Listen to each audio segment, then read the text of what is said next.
नमस्कार. आऊचा खाऊ या यूट्यूब चॅनलवर मी मेधा तुमच्या सगळ्यांचं मनापासून स्वागत करते.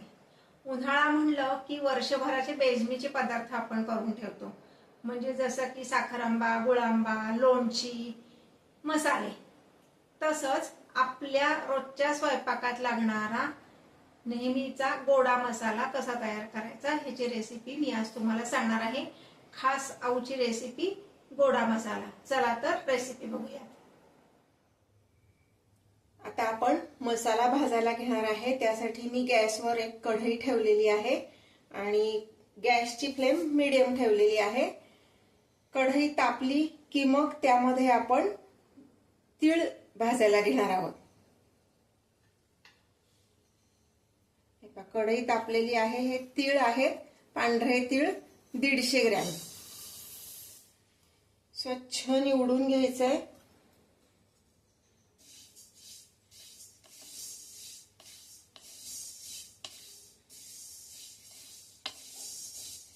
सतत हलवत असं 5 मिनिट आपण हे भाजून घेणार आहोत. हे आता आपले भाजून झाले. चटचट असे उडायला लागले आणि किंचित रंग बदलला की हे आपण एका भांड्यात काढून घ्यायचे. प्रत्येक जिन्नस भाजायला वेळ वेगळा लागतो, त्यामुळं कुठलेही एकत्र करून भाजायचे नाहीयेत.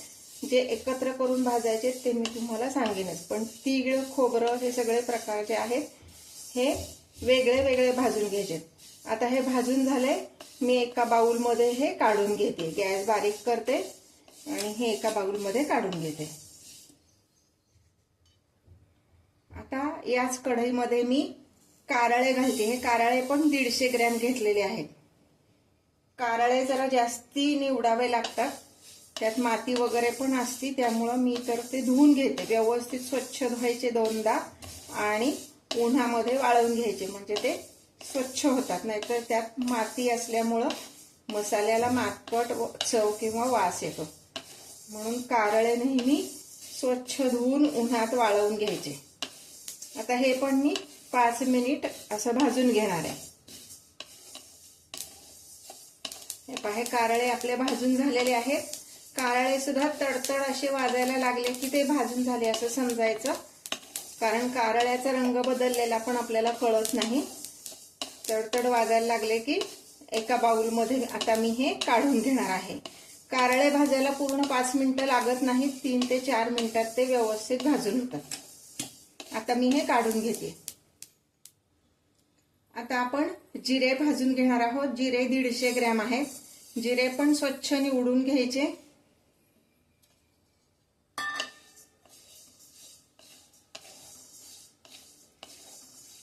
गॅसची फ्लेम मीडियम ठेवायची. हाय फ्लेमवर कुठलेही मसाले भाजायचे नाहीत, नाहीतर ते करपतात. म्हणून मीडियम फ्लेमवर भाजून घ्यायचे. एकदा कढई तापलेली असली की साधारणपणे 4 ते 5 मिनिटात प्रत्येक पदार्थ भाजून होतो. हे आता आपले जिरे भाजून झालेले आहेत. 5 मिनिट लागले जिरे भाजायला. प्रत्येक पदार्थ हा सतत हलवत असा भाजायचा आहे. गॅस बारीक ठेवून जर जाता येता भाजाल तर खाली करपेल, काही कच्चा राहील, काही करपेल, असं होईल. तर मसाला हा कायम जाता येता करण्याचा पदार्थ नाही, तर फुल कॉन्सन्ट्रेशनने तिथे करायचा आहे. असं सतत हलवत प्रत्येक पदार्थ भाजायचा आहे. आता हे जिरे भाजून झालेत. मी एका बाउलमध्ये काढून घेते. आता मी भाजणार आहे खसखस. 100 ग्रॅम खसखस घ्यायची आहे. खसखस भाजायला तर 5 मिनिट पण लागत नाहीत. अगदी 2-3 मिनिटात खसखस छान भाजून होती, नाहीतर मग ती पटकन करपते. 2 ते 3 मिनिटातच खसखस भाजून होईल आपली. हे पाहे खसखस आपली भाजून झालेली आहे. साधारण त्याला गुलाबीसर असा रंग येतो. सतत हलवत आपण ही भाजली. आता मी ही एका बाउलमध्ये काढून घेते. आता आपण खोबरं भाजून घेणार आहोत. 1/2 खोबरं आहे. तुम्ही म्हणाल हे खोबरं असं का दिसतंय, तर मी जरा थोडासा आळस केला. खोबरं किसण्याऐवजी त्याचे छोटे छोटे तुकडे केले आणि ते मिक्सरमधनं बारीक केले. तुम्हाला किसून घ्यायचं असेल तर तुम्ही किसून घेऊ शकता. खोबरं भाजायला सुद्धा फारसा वेळ लागत नाही. खोबरं सुद्धा सतत हलवत भाजायचे, नाहीतर ते पटकन करपतं.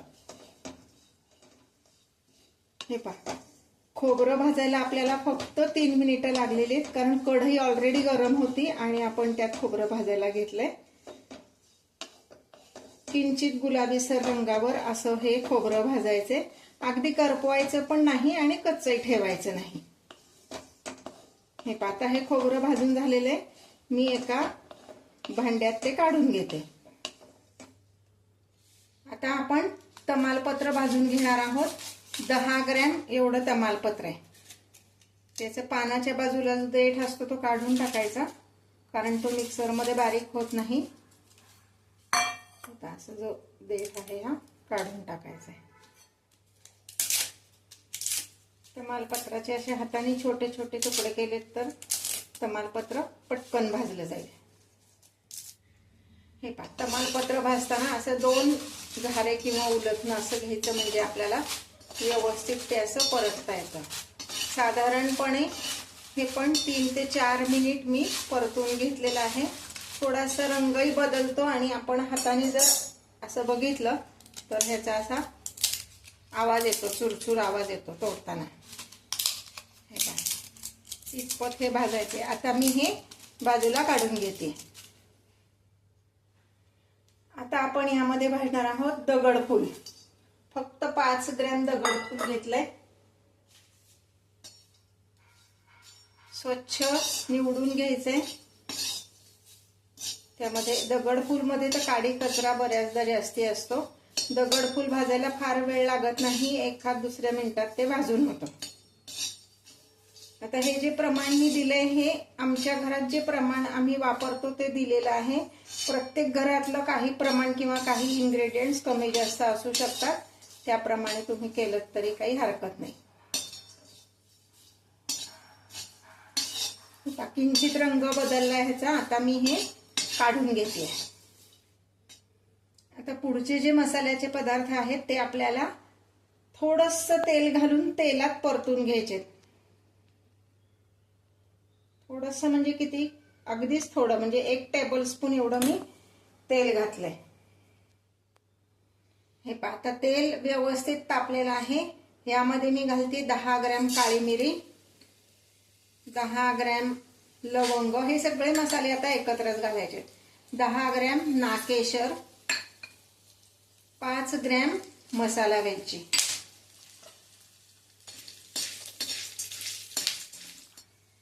लवंग मिरे व्यवस्थित परतून झाल्यानंतर मी त्यामध्ये घालणार आहे दालचिनी.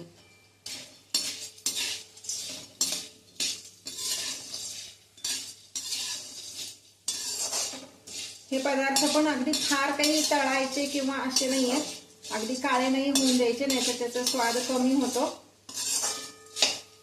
अगदी 1-2 मिनिट ते आपण परतणार आहोत. यामध्ये मी घालणार आहे 10 ग्रॅम एवढी मेथी दाणा, म्हणजे ऑप्शनल आहे. तुम्हाला आवडत नसेल तर नाही घातलात तरी चालेल. पण एवढ्या सगळ्या मसाल्यात ते 10 ग्रॅम म्हणजे खूप होत नाही, त्यामुळे त्याचा कडवटपणा काही मसाल्यात उतरत नाही, टेस्ट छान लागते.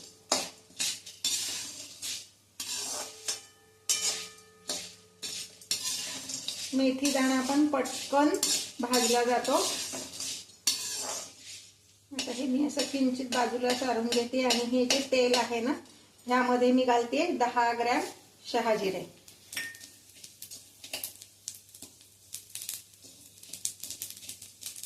ते जिरे तडतडायला लागले की मग सगळ्या मसाल्यात ते आपण मिक्स करायचे.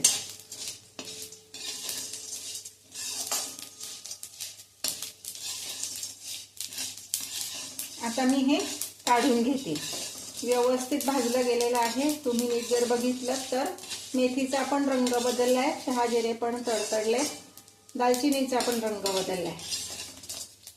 आता हे मी काढून घेते.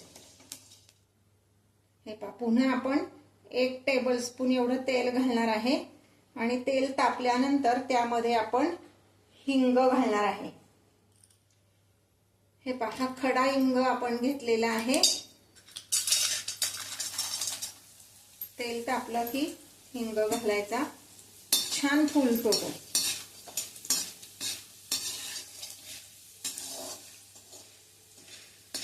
मसाल्याला आपण खडा हिंगच वापरायचा आहे, कारण जे पावडर फॉर्म मधला जो हिंग मिळतो त्यामध्ये थोडासा गहू वगैरे मिक्स केलेला असतो, म्हणून खडा हिंग वापरायचा, म्हणजे त्याची टेस्ट छान येते या मसाल्याला. हे पहा छान फुललाय हा हिंग. आता मी हा काढून घेते. आता हे जे तेल उरलेलं आहे ह्यामध्ये मी घालणार आहे कढीपत्ता. एक मोठा बाउल भरून एवढा आहे.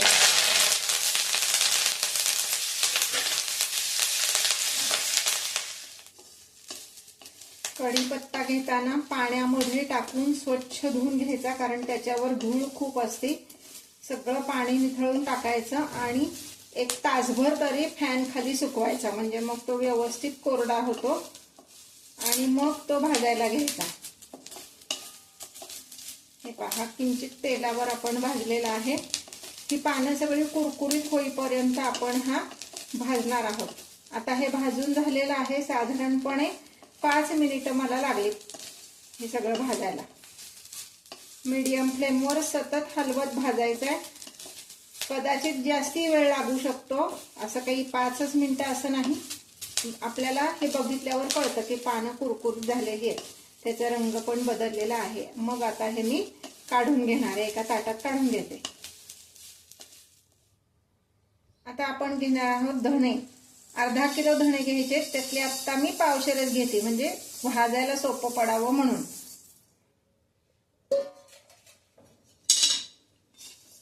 मीडियम फ्लेमवर सतत हलवत धणे भाजायचे. मग अशी मी सांगितलं तसं बारीक गॅसवर भाजायचं नाही जाता येता, कारण मग खालचे धणे करपतात, वरचं कच्चे राहतात. तसं नकोय, आपल्याला सगळं इव्हन भाजलेलं पाहिजे, म्हणून सतत हलवत असं 5 मिनिट आपण हे धणे भाजून घेणार आहोत.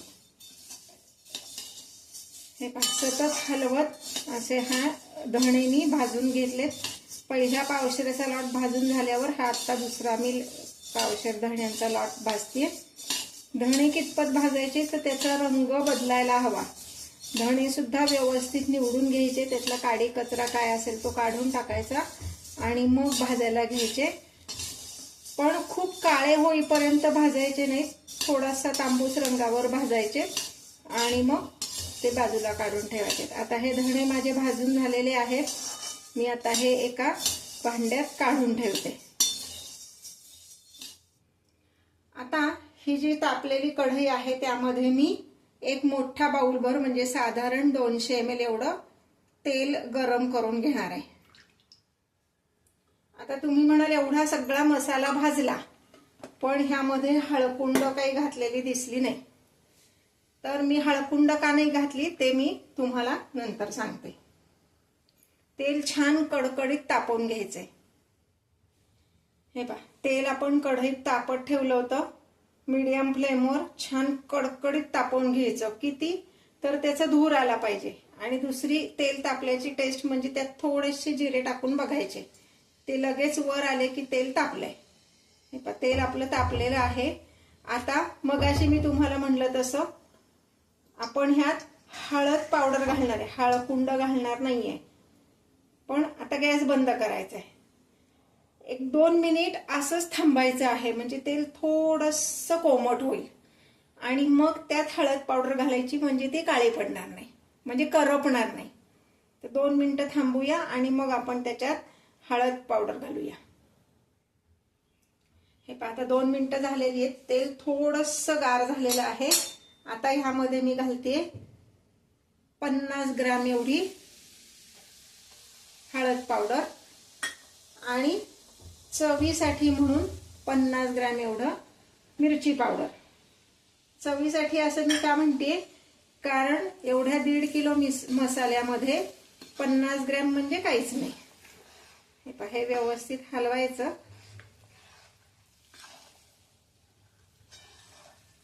तेलाचा तेवढा जो गरमपणा आहे त्यात ती हळद पावडर आणि मिरची पावडर व्यवस्थित तळली जाते.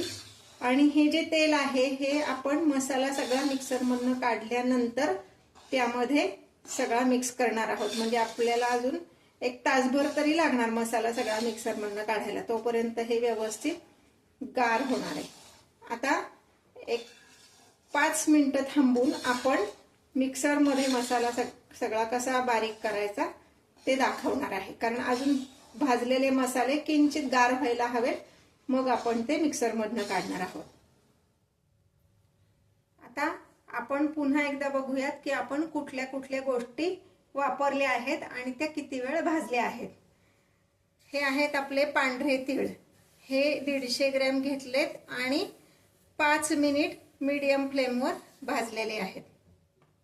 यानंतर आपण घेतलेले आहेत कारळे.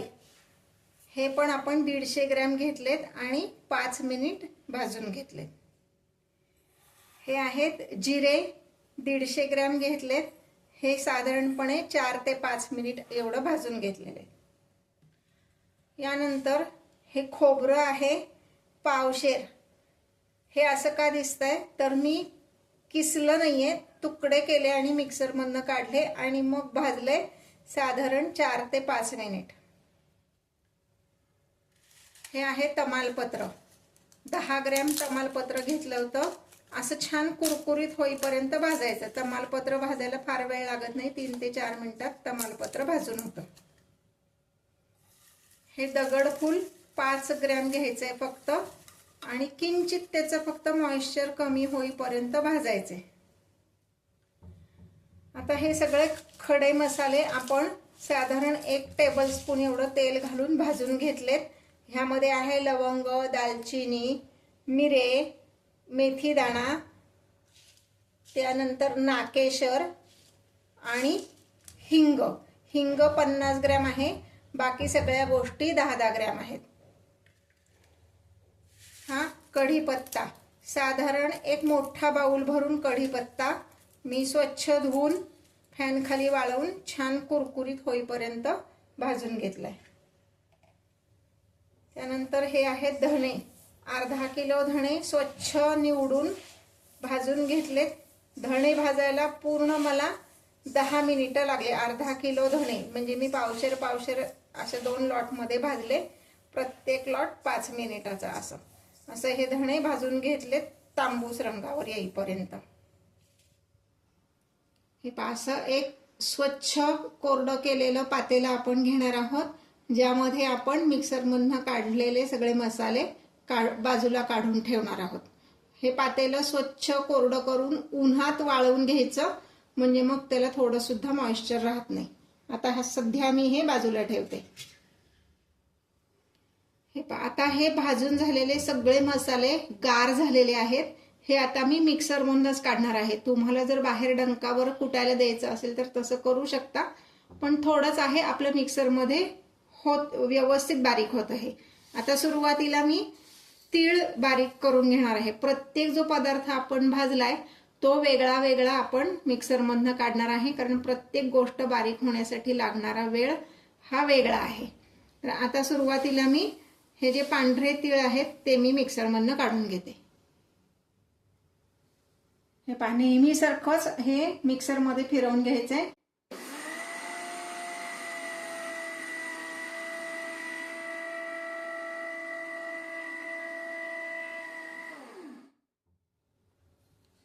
हे अशा पद्धतीने व्यवस्थित बारीक झालं पाहिजे, पण त्याचं तेल निघेल इतपत असं नाही करायचं, पण बारीक झालं पाहिजे असं. आता हे मी मगाशी जे पातेलं दाखवलं त्या पातेल्यात काढून घेणार आहे आणि ह्याच पद्धतीने बाकीचे पण मसाले मिक्सरमधनं काढणार आहे. हे तेलकट जे पदार्थ होते, तेलकट म्हणजे तेलबिया प्रकारातले, म्हणजे दोन्ही तीळ, खसखस, खोबरं, हे सगळं मी मिक्सरमधनं काढून घेतलंय. एका पातेल्यात काढून ठेवलंय. आता हे पातेलं मी बाजूला ठेवते आणि आपला जो छोटा चटणीचा जार असतो त्यामध्ये खडे मसाले जे आपण तेलावर परतून घेतलेत ते बारीक करून घेणार आहोत. हे सध्या मी बाजूला ठेवते. चटणी जारमध्ये हे जे खडे मसाले आपण तेलावर परतून घेतलेत ते घालणार आहे आणि बारीक करणार आहे. दोन्हीचं कारण सांगते मी. चटणी जारमध्ये काय होतं, हे अगदी फाईन असं बारीक होतं पावडर त्याची, आणि हा जो दुसरा जार आपण वापरतो मोठा, त्यामध्ये अगदी खूप फाईन सुपर फाईन होत नाही. ते आपल्याला खडे मसाले जे आहेत ते अगदी सुपर फाईन इतके बारीक करायचे, म्हणून हे मी चटणी जारमध्ये घेते.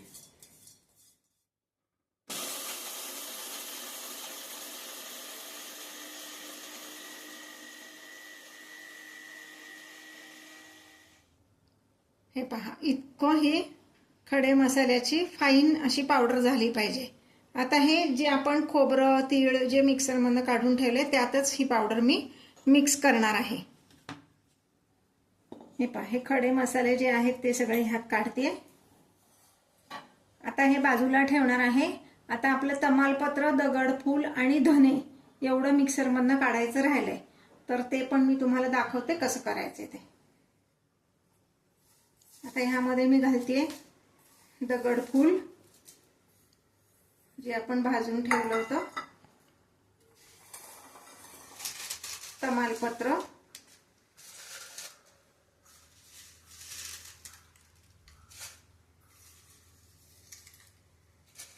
आता हे जर असंच तुम्ही मिक्सरमधनं काढायला गेलात तर हे बारीक होणार नाही, म्हणून ह्यात आपण थोडेसे धने घालणार आहे. जे भाजून ठेवलेले आहेत तेच धने आपण यात घालणार आहोत.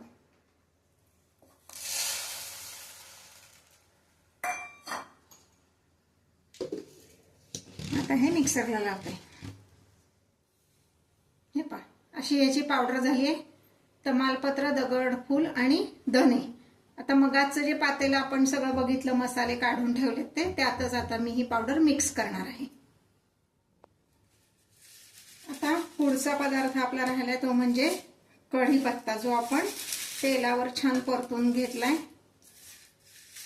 आता असं छान त्याचा कुरकुरीत आवाज येतोय, पण तरी सुद्धा तो अगदी फाईन बारीक करायचं म्हणलं तर नुसतं ती पानं बारीक होणार नाहीत, म्हणून ह्यात पण आपण धने घालणार आहोत.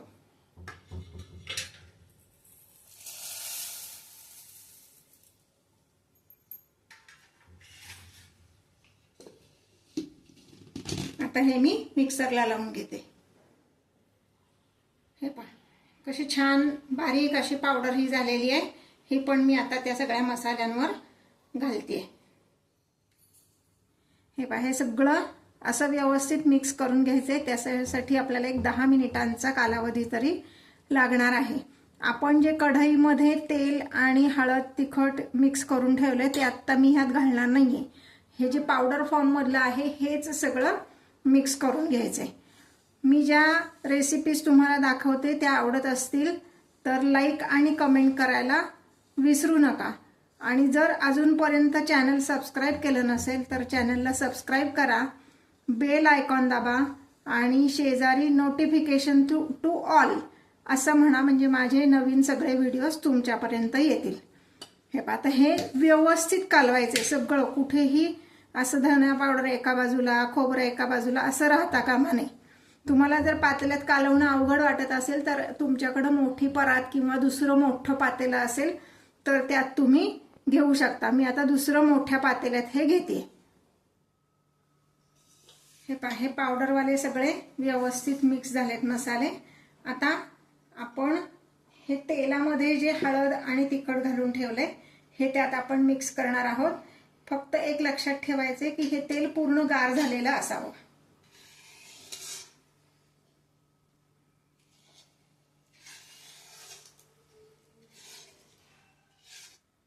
हे पहा, त्या जे कोरड्या पावडर मसाला होता त्यात ते तेल घातलेली हळद आणि लाल तिखटवालं ते जे तेल होतं ते मी आता ह्यात घातलंय आणि हे अगदी व्यवस्थित हाताने चोळून त्या सगळ्या मसाल्याला लावायचंय.